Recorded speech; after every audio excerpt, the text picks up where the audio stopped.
Vous êtes bénévole, d'accord? Que ce soit en parti politique, que ce soit pour un centre hospitalier, que ce soit pour une organisation quelconque, un organisme à but non lucratif.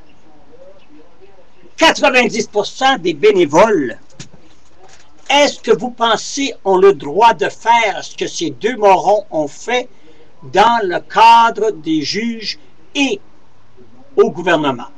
Moi, je suis bénévole. Pensez-vous que je n'ai aucune autre fonction qu'être bénévole? Je ramasse des fonds. Est-ce que vous croyez que je peux donner un conseil ou donner des ordres à mes supérieurs? Non, je fais du bénévolat sous la gouverne de tierces personnes qui vont me dire « Tu fais ça, auriez-vous l'amabilité de ramasser des fonds là, des fonds... » Comprenez-vous? Mais vous n'avez pas aucune compétence pour aller donner des ordres comme Farah faisait. Farah veut dire, et surtout, regardez-les, les deux yeux dans le même trou. Ah, c'est une face hypocrite. Il n'y a pas plus hypocrite que cet homme-là. Éloignez-vous de lui parce que vous allez être dans une bisbille constante. Et en surplus, Rondeau, la même chose, un gros porc. Et évidemment, ils ont des familles, mais ces familles-là les connaissent et ils vivent dans la richesse depuis. Parce que quand tu es bénévole, tu ne te rends pas riche. Laissez-moi vous dire, ça coûte très cher d'être bénévole.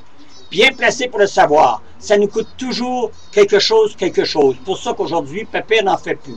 Et quand tu arrives bénévole dans un endroit, tu ne passes pas par-dessus les autres qui sont déjà là. Tu restes en dernier et la gang de morons en avant, là, la gang là, qui vide les poches de tout le monde, n'est pas intéressée à te voir arriver tout là puis te monter supérieur. Alors que ce soit au gouvernement ou autre, c'est la même chose. 90% des bénévoles sont là pour...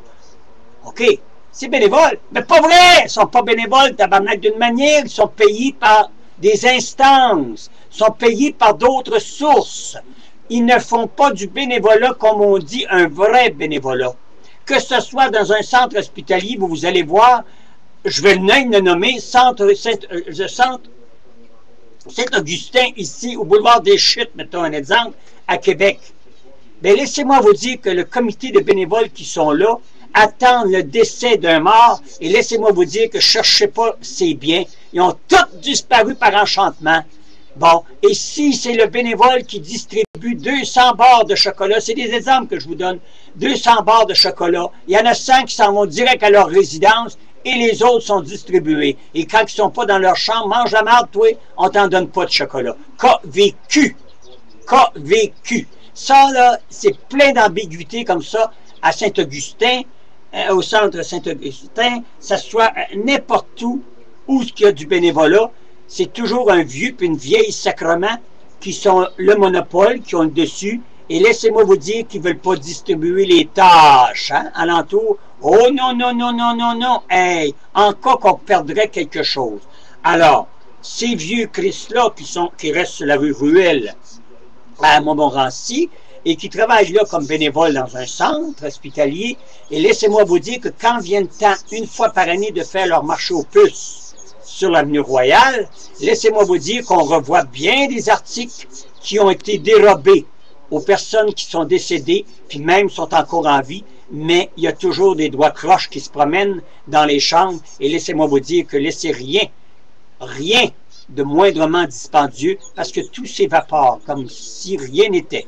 Ça, c'est des cas vécus, et si c'est vécu là, à cet endroit que je viens de vous mentionner, c'est vécu partout ailleurs. J'avais un organisme à but non lucratif de bénévoles et j'ai cessé ça parce qu'il y avait trop, justement, de vieux Christ et de vieilles Christ qui se mêlaient de ça et qui ne voulaient pas être dérogés. Là. Parce que les autres, tu comprends, ils ont de l'argent à faire d'une manière. Alors, c'est pas ça que j'appelle du bénévolat. Alors, quand on revient à Farah et Rondeau, ils étaient là à but non lucratif, d'accord, bénévoles, mais ils s'attachaient des contrats, ils s'attachaient des passe-droits que les cheveux vous dresseraient de sa tête.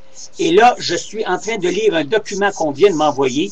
Et quand je vais finir de le lire, je vous ferai un résumé et vous allez voir que il se passe de la merde en tabarnak.